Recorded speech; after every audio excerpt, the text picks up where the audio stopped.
umayos kayo. Di ba, alam niyo may artikulo 1, lahat ng susumay ay papatayin tsaka dapat disiplinado. Ano naman yung sombrero na yan? Naka-Timba University ka pa. Anong universidad yan? Ikaw? May supply tayo ng boots. Ang grabe ka, Manita. Ikaw nga nakatsinelas ka lang eh. Kulang-kulang pa yung mga uniforme mo eh. Bakit? Hiniral ako eh. Pakialam ka. Ay, nako mga kapatid. Talagang mainitin ang ulo nitong taong ito. Kaya siguro siya natepok, sabi ng iba. Pero mga kapatid, etong tanong. Bakit ang isang general na naghangad ng isang moderno at profesional na hukbo ay kailangang patayin ng mga tao ng Presidente Emilio Aguinaldo? At ano tong chismis na totoo nga bang ibalak daw ikudeta ni Antonio Luna ang Pangulo? Nako mga kapatid, yan at iba pang mga katanungan babalikan natin ngayong gabi dito sa History. Magbalik tanaw tayo sa pagpatay kay General Antonio Luna. Maayos kayo, paano kayo makakano sa mga gringo, ha?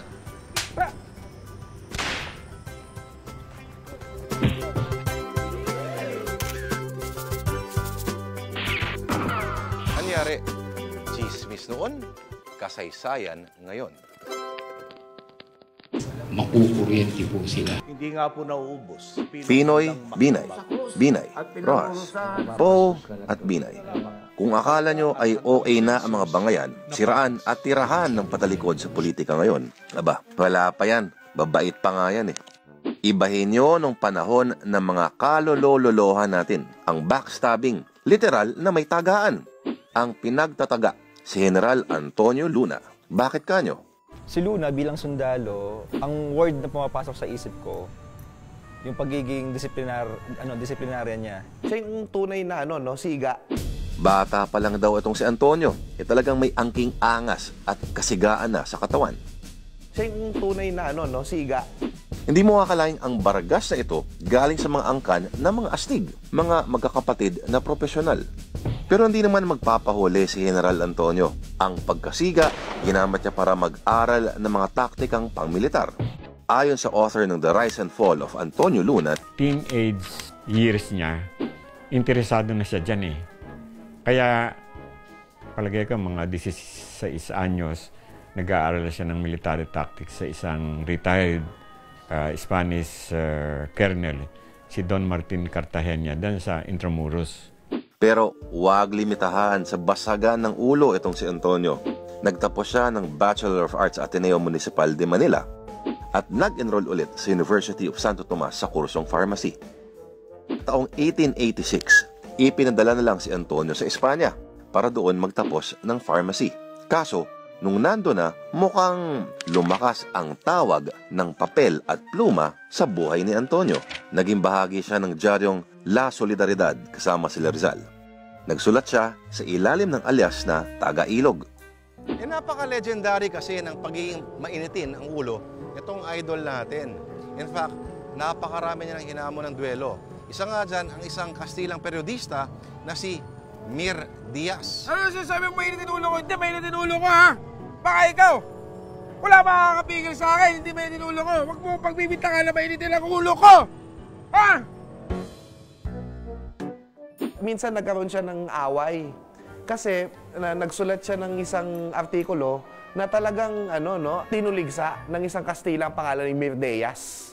Si Mir Diaz ay ininsulto niya hindi lang yung mga Pilipino. Akala niya rin yung si Taga-Ilog, hindi si Antonio, si Juan Luna. So ang ginawa niya, nakipagduelo siya. Ayaw ni Mir Diaz na hindi siya lumitaw, nagtatago siya. Kung sa issue ng kuya niya na hurt na si Antonio, mas iba pala siyang magalit kapag puso na ang naagrabyado. Ang half Pinay at half British na si Nelly Boosted ang nagpalambot sa puso ni Antonio. Ang pinagkwentuhan niya, si Gato Jose Rizal. Dumidiskarte itong si Rizal kay Nelly. At eventually, si Nelly at si Rizal ay nagkaroon ng relasyon at muntik nang magpakasal. At dahil na friendzone ni Nelly, muntik na raw silang magduelo ni Pepe. Pero ang nangyari, at least, blood is thicker than water, I guess. So, nagkabati din sila. Kaya ibinuhos na lang ni Antonio ang oras sa pagpapakadalubhasa. Mayo 1894 nang muling umuwi sa bansa si Antonio kasama ang kapatid na si Juan. Sa Pilipinas, pinagpatuloy niya ang pagiging scientist.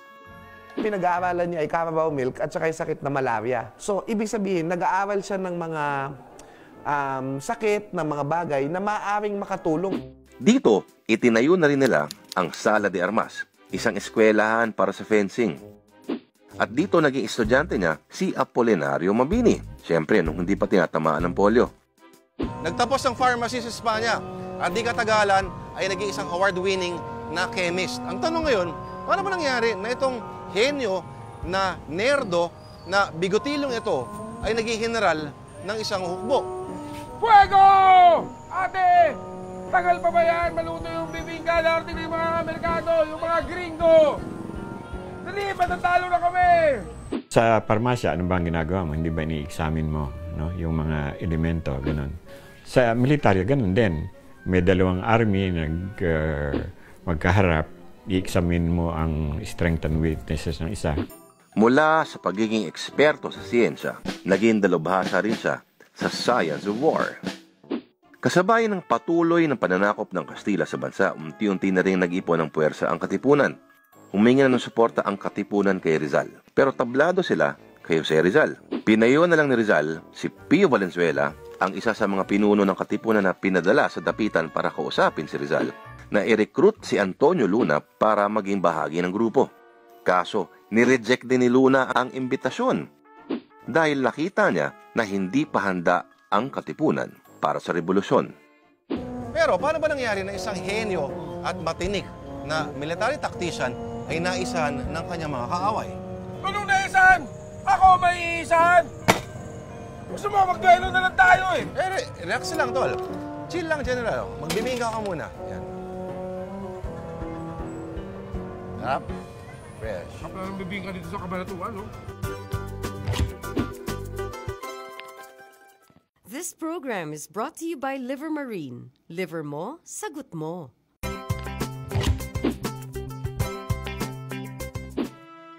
Enero 23, 1899. Prinoklaman ni Aguinaldo, unang pangulo ng bansa, ang kauna-unahang Republika ng Pilipinas o ang Malolos Republic.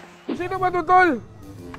Antonio Luna. Sa Antonio Luna. Ayun, nakasulat to. Kaya siguro mukha siya pinagtataga talaga. Tingnan mo, Easy. wala na nga siyang kamay, pinagtaga-taga. Hindi siya eh. ganun.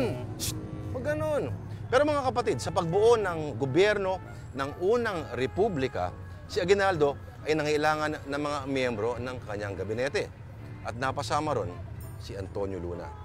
Pero ang malungkot, mga kapatid, mukhang yung ibang mga miyembro nito may mga pansariling motibo. Ganon? Pero siya ba talaga to? Sa ilalim ng pamumuno ni Pangulong Aguinaldo, taong 1898, itinalagang Director of War si General Luna sa rekomendasyon ng abogado at kinatawan ng Pilipinas sa negosasyon sa Paris, si Felipe Agoncillo. Kasama si Luna sa kanyang grupo ang pinagkakatiwalaan ng general na si Jose Alejandrino. Ang unang inambisyon ni General Luna, isang modernong hukbo. Basically, kailangan meron kang uniforme. Hindi pwedeng lousy ang mga itsura ninyo. So, dinesign ng kapatid niyang si Juan Luna, yung Rayadillo version ng Republika Filipina. That's one. Tapos yung standardization ng uniforme. Nakita rin ni General Luna ang pag-usbong ng iba't ibang paksyon sa gobyerno.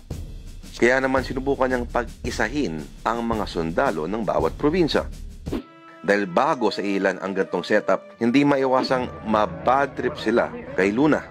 Si Luna bilang sundalo, ang word na pumapasok sa isip ko, yung pagiging disiplinarya niya. Kapag meron siyang nirelay na order, kailangan sundin mo. Isang dokumento ang magpapatunay ng higpit at ng pagiging seryoso ng general. Ang Artikulo 1, sinasabi rito na lahat ng kakala sa hukbo ay dapat parusahan ng kamatayan. Kaya nakilala siya bilang General Artikulo 1. At tulad ng inaasahan, ilan sa kanyang sundalo ay hindi siya tinuring na pinuno. Wala namang nakapigil sa kanya sa pagiging mahusay na military strategist. In-apply niya sa hukbo ang European formation at iba pang teorya ng military warfare na nagbigay ng importansya sa depensa. Well, number one dyan, yung Battle of Caloocan. So, dinepensahan niya yung defense line. ng Republika ng Pilipinas against the American lines. Kasi yun yung panahon na ini-encroach na ng mga Amerikano ang boundary ng gobyernong Pilipino noong panahon na yun. Pero sa kabila ng pagiging magaling na strategist nitong si Luna, alam nyo bang wala siyang naipanalong laban? Muntik-muntikan na nga manalo ang tropa ni Luna sa giyera sa Bagbag sa Valenzuela. Kinailangan lang niya ang reinforcements mula sa General ng Cavite na si Tomas Mascardo. Ang kaso, hindi siya sinipot nito. Sabi niya ni Luna, punta ka dito sa Bagbag, no? I-defend natin to. Sabi ni Mascardo, hindi, dahil may inaasikaso ko dito sa riot, may festival, ganun-ganon. Nakuha yung Bagbag ng mga Amerikano dahil si Antonio Luna ay umalis para para makipagkumpronta kay Mascardo. Ganto rin ang naging eksena nang humingi siya ng reinforcements kay Pedro Hanolino, isang kapitan mula Cavite. Hindi dumating si Hanolino. Nireklamo ngayon ni General Antonio Luna kay Aguinaldo, parusahan mo yung mga army mo. Alam mo kung anong sabi ni anong nangyari? Hindi tinanggal. Nakita ni Antonio, nakasama pa rin sa army yung Batalyong Kawit tsaka si Pedro Hanolino. Si Mascardo at Hanolino, mga tinaguriang The Kawit Men, mga protege ni Aguinaldo. Pero hindi natatapos sa mga sundalo ang isyu ni Luna. Dahil ang ilang ilustrado o yung mga elite at edukadong mamamayan ng bansa, tila bad trip din sa kanya. Ang gusto ko sa ni Luna, total independence mula sa mga Amerikano, na siyempre ay ayaw ng mga Indio at na ilustrado na ang naisa ibigyan lamang ng autonomiya ang bansa. Ibig sabihin, Amerika pa rin ang mamumuno sa Pilipinas. At dito na naglabasan ang mga anti-Luna. Sa isang pagpupulong, kasama si Pangulong Aguinaldo at Felipe Buencamino Sr., ang nooy Secretary of Foreign Affairs. Pinilit ni Buencamino na isuko ang Republika at sumang-ayon na lang sa autonomiya sa ilalim ng mga kano. Siyempre, nabilog na naman nila ang ulo ni Aguinaldo at pumayag sa proposal ni Buencamino. Etong nangyari, nag-beast mode si Luna at nagulantang si Aguinaldo sa ginawa nito. Sinampal niya ngayon si Buencamino. So, nainsulto. Naging isang malaki at mabigoting tinik si Luna kay Aguinaldo and friends. Kaya't samot-saring issue ang pinakalat nila tungkol kay Luna. At eto na nga raw ang naging strategiya ni Aguinaldo. Patumbahin, hindi lang ba siya mga kano, kundi ang sino mang humarang sa kanyang mga plano. Walang nakaangat sa batas, kahit na presidente. Pero bakit si General Antonio Luna, ang general na unang naghangad ng isang modernong hukbo at henyo sa pakikipagdigma, ay tiningnan bilang banta sa revolusyon at kailangan pang patayin?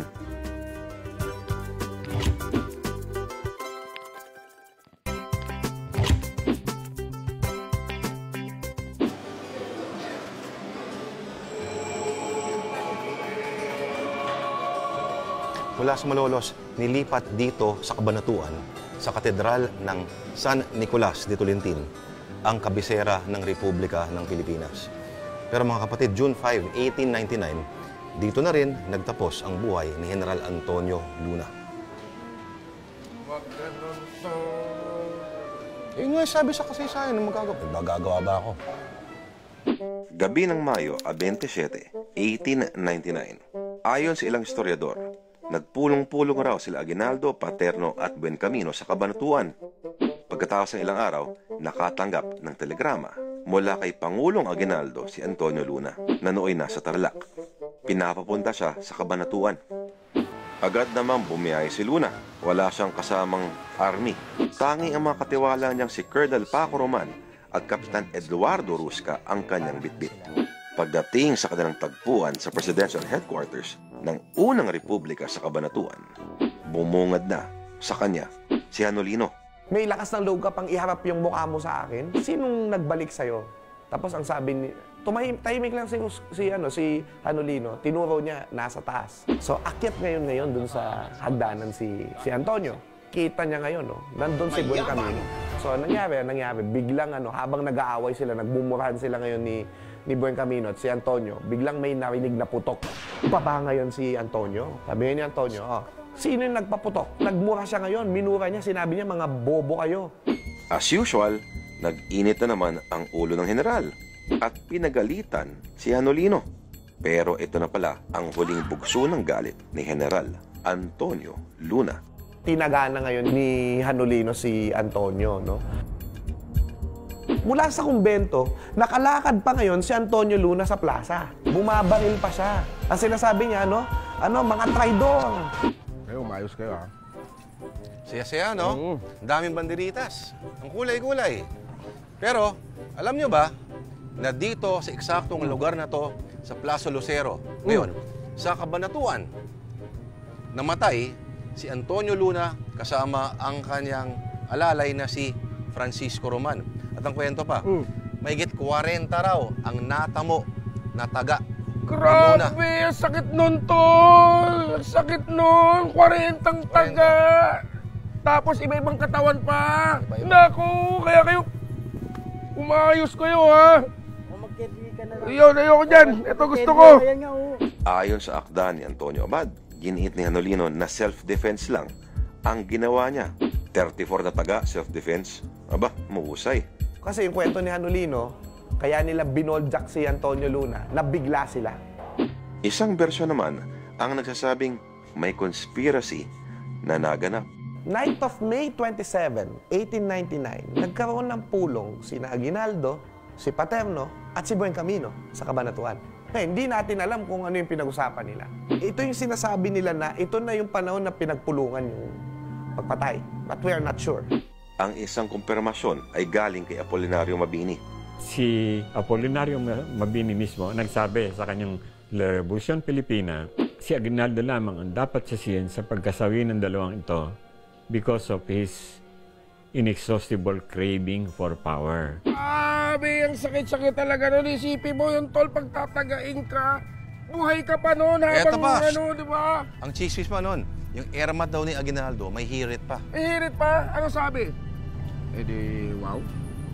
Ayon pa sa librong The Rise and Fall of Antonio Luna, merong isang babaeng tila nanigurado raw kung nalagotan na nga ba ng hininga si Luna.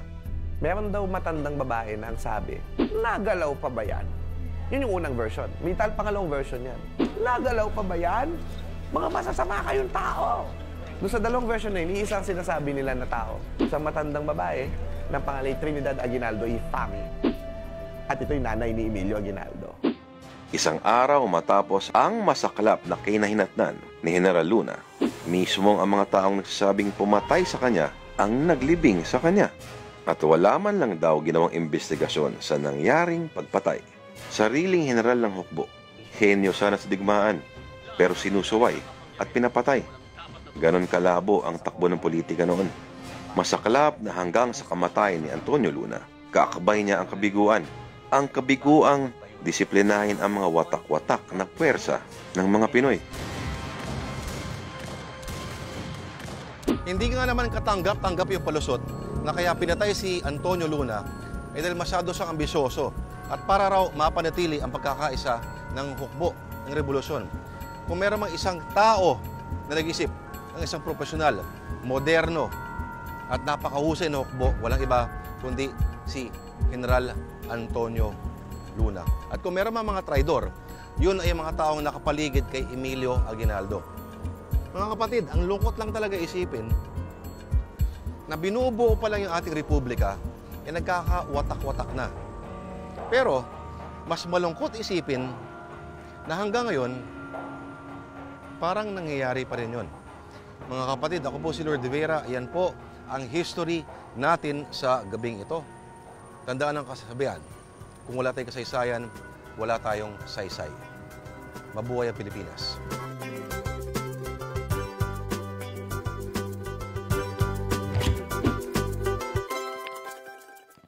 This program is brought to you by Robust Extreme. Super astig to.